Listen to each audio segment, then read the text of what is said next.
안녕하세요. 하루 필수 말씀 충전 하필 큐티의 조종환입니다. 오늘 함께 나눌 하나님 말씀은 오바댜 1장 1절에서 9절까지 말씀입니다. 이것은 오바댜가 받은 계시이다.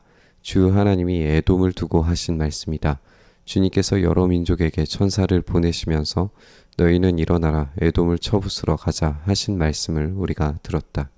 우리는 오바댜가 어떤 인물인지에 대해서 자세하게 알 수는 없습니다. 다만 오바댜의 이름 자체가 여호와의 종이라는 뜻을 가졌다는 것을 봐서 그가 하나님의 종으로서 말씀을 대언하고 있다는 것을 알 수 있습니다.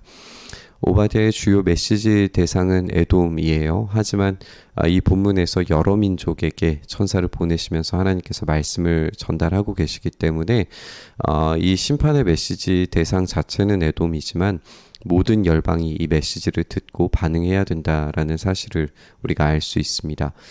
지금 에돔이 하나님의 명령에 의해서 쳐부서지듯이 여러 민족이 하나님의 말씀을 제대로 듣지 않을 때 처하게 되는 결말은 에돔처럼 쳐부숨을 당하게 되리라 라고 하는 경고의 메시지가 전달되고 있는 거죠. 나는 여러 민족 가운데에서 너를 가장 보잘것 없이 만들겠다.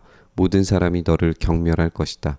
내가 바위 틈에 둥지를 틀고 높은 곳에 집을 지어놓고는 누가 나를 땅바닥으로 끌어내릴 수 있으랴 하고 마음속으로 말하지만 너의 교만이 너를 속이고 있다. 내가 독수리처럼 높은 곳에 보금자리를 꾸민다 하여도 내가 별들 사이에 둥지를 튼다 하여도 내가 너를 거기에서 끌어내리고야 말겠다. 나 주의 말이다. 에돔은 교만한 존재로 묘사가 됩니다. 에돔은 천혜의 요새와 같은 산 위에 세워진 도시들을 가지고 있었어요. 난공불락의 요충지들이 있었기 때문에 이 바위 틈에 둥지를 틀고 높은 곳에 집을 지어서 안전하다라고 생각하는 것은 당연했을지 모릅니다. 그런데 이것이 교만이었던 거죠. 실제로 이 에돔은 나바테아 왕국에 의해서 기원전 312년경에 완전히 멸망당하고 맙니다. 그들의 교만은 독수리처럼 높은 곳도 별들 사이에 보금자리와 둥지를 틀었기 때문에 함부로 쳐들어들 수 없다라고 생각한 데서부터 시작하게 되는데요. 이 독수리는 고대 세계의 강력한 신적인 상징이었습니다. 별들 사이에 세워진 왕좌에 대한 이미지도 마찬가지죠. 다시 말해서 에돔의 교만은 자신들의 존재가 이 신적 존재로 격상시켜지는 것까지 나아간다는 것을 보여줍니다.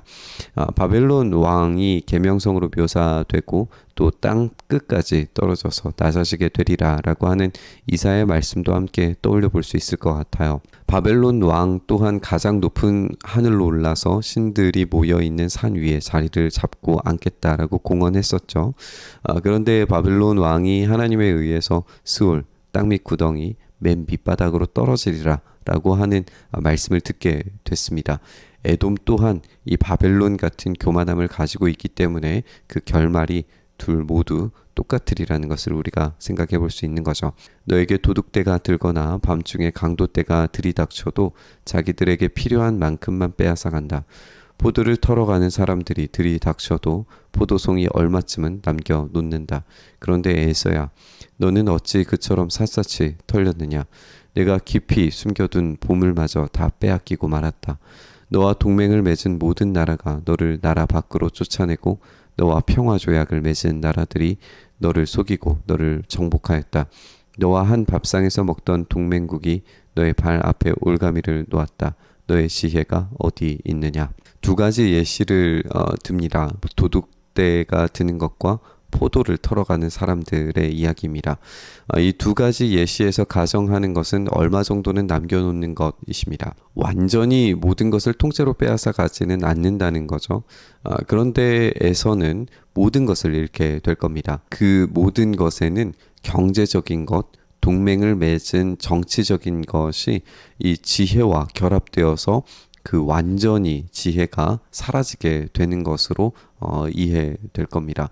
우리가 잠언에서 계시가 없을 때 백성이 방자하게 행함으로써 의인이 그들이 망하게 되는 것을 보게 된다라는 말씀을 읽을 수가 있는데요. 그들 속에 참된 지혜를 모조리 빼앗기고 사라져 버렸을 때에 그들의 패망은 확정적이게 된다는 것을 우리가 알 수 있습니다. 나 주가 말한다. 그날에는 내가 에돔에서 슬기로운 사람을 다 없애고 에서의 방방곡곡에 지혜 있는 사람을 남겨두지 않겠다. 대만아, 너희 용사들이 기가 꺾이고 에서의 온 땅에 군인은 한 사람도 남지 않고 모두 다 칼에 쓰러질 것이다. 에돔은 왕의 길이라고 하는 이 비옥한 초승달 지역의 핵심적인 무역 통로를 가지고 있었기 때문에 이 경제적인 부요함을 통해서 상당한 지혜를 자랑할 수 있었습니다.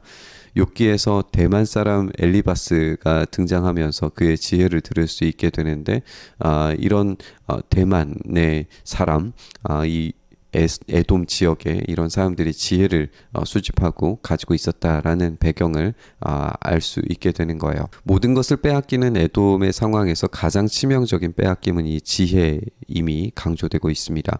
슬기와 지혜가 사라지면서 용사들조차 사라지게 될 겁니다. 군사를 사용할 전략 자체가 사라지면서 그들이 자랑하는 남공불락의 요새마저도 허무하게 굴복당하게 될 겁니다. 우리는 사람의 마음의 교만은 멸망의 선봉이라는 잠언의 말씀을 떠올려 볼 수 있습니다. 또 예수님의 말씀처럼 낮아진 자를 높이시고 높아진 자들을 낮추시는 하나님의 일하심을 깊이 묵상해 봐야 됩니다. 우리의 교만은 스스로를 속여서 나는 괜찮다라는 말로 우리 스스로를 안심시킬 겁니다. 그것이 우리의 자기 기만이고 교만인 거죠. 하나님을 떠난 괜찮음은 모조리 교만입니다. 하나님 앞에 무릎 꿇으며 복종하는 것만이 겸손으로 나아가는 시작이죠. 치장되고 위장된 겸손과 지혜는 모조리 빼앗길 겁니다. 오로지 남는 것은 참된 지혜이신 예수 그리스도밖에 없을 겁니다.